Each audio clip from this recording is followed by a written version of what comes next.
Құрметті қазақ елі, кеш жарық әр қазақ дәл осылай Бақытжан Базарбек сияқты ойласа, сол кезде ғана біздің еліміз дамиды. Тыңдаңызшы не деп жатқанын. Мынау чатқа, мынау неге келіп басыңды қырқып кетеміз деген қорқыту, үркіту жиі аламыз. Мен не, балам жоқ па? Мен мысалы сізбен қазір сұхбат беріп отырмын. Ана далада әйелім бала шағаммен келіп біреу атып кетсе, мен де байқамай қалам.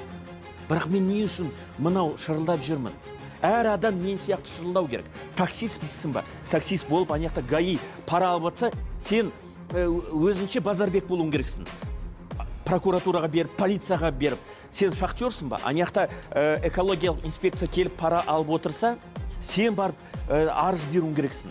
Сен малшысың ба? Анаяқта жер инспекциядан адамдар барып тексеріп пара алып отырса, арыз беруің керексің. Мысалы, кез келген азаматсың ба? Көріп тұрсың, соттың, тергеу органдарының заңсыз әрекетін әшкерелеуің керексің. Елге үлесін қосуың керексің.